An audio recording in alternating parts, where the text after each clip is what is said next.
नमस्कार मित्रांनो, आज आपण अशा एका विषयाबद्दल बोलणार आहोत जो आजकाल खूप सामान्य झाला आहे. अँक्झायटी म्हणजेच अतिरिक्त चिंता किंवा काळजी. प्रत्येकाला कधी ना कधी चिंता वाटते. परीक्षा, नोकरी, पैसे, कुटुंब किंवा आरोग्य याबद्दल काळजी वाटणे ही सामान्य गोष्ट आहे. पण ही चिंता जर खूप वाढली, सतत राहिली आणि आपल्या दैनंदिन जीवनावर परिणाम करू लागली, तर ती अँक्झायटी असू शकते. अँक्झायटी म्हणजे काय? अँक्झायटी म्हणजे एखादी वाईट घटना घडेल अशी सतत भीती किंवा काळजी वाटणे. अनेक वेळा प्रत्यक्षात कोणताही धोका नसतानाही मन अस्वस्थ राहते. ही कमजोरी नाही आणि हा स्वभावदोषही नाही. ही एक मानसिक आरोग्याशी संबंधित समस्या आहे आणि योग्य मदतीने ती कमी होऊ शकते. अँक्झायटी होण्याची कारणे: 1. जास्त ताण, स्ट्रेस, कामाचा ताण, अभ्यास, आर्थिक अडचणी किंवा कौटुंबिक समस्या. 2. भूतकाळातील वाईट अनुभव, अपघात, जवळच्या व्यक्तीचा मृत्यू, हिंसा किंवा मोठा मानसिक धक्का. 3. आरोग्याच्या समस्या, काही शारीरिक आजार किंवा हार्मोन्समधील बदल. 4. झोप कमी होणे, पुरेशी झोप न मिळाल्याने मन अधिक अस्वस्थ होते. 5. जास्त कॅफीन, खूप चहा, कॉफी किंवा एनर्जी ड्रिंक घेतल्याने चिंता वाढू शकते.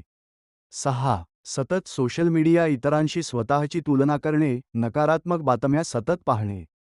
अँक्झायटीची लक्षणे: सतत काळजी वाढणे, मन शांत न राहणे, हृदयाचे ठोके वाढणे, छातीत धडधड होणे, घाम येणे, हातपाय थरथरणे, श्वास घ्यायला त्रास होणे, झोप न लागणे, लक्ष केंद्रित न होणे, चिडचिड होणे, वाईट विचार वारंवार येणे. अँक्झायटी कमी करण्याचे सोपे उपाय: 1. खोल श्वास घ्या, नाकातून हळूहळू श्वास घ्या, काही सेकंद थांबा आणि तोंडातून हळूहळू सोडा. हे 5 ते 10 वेळा करा. 2. नियमित व्यायाम, दररोज 30 मिनिटे चालणे, योग किंवा हलका व्यायाम करा. 3. पुरेशी झोप, रोज 7 ते 8 तास झोपण्याचा प्रयत्न करा.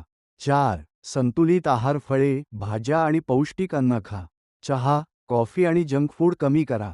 5. मोबाईलचा वापर कमी करा, विशेषतः झोपण्यापूर्वी स्क्रीन टाळा. 6. मनातील भावना व्यक्त करा, विश्वासू व्यक्तीशी बोला.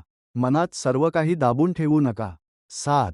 ध्यान आणि योग, दररोज 10 ते 15 मिनिटे ध्यान केल्याने मन शांत राहण्यास मदत होते.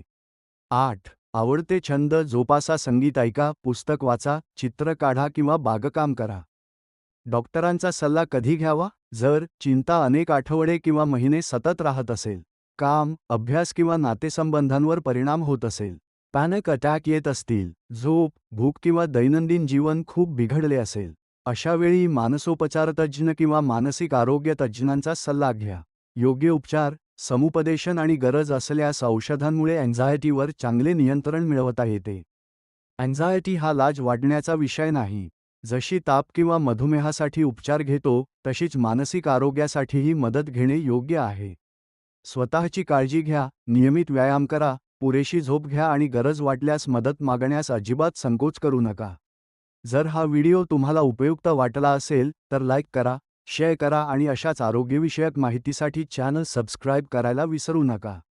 धन्यवाद.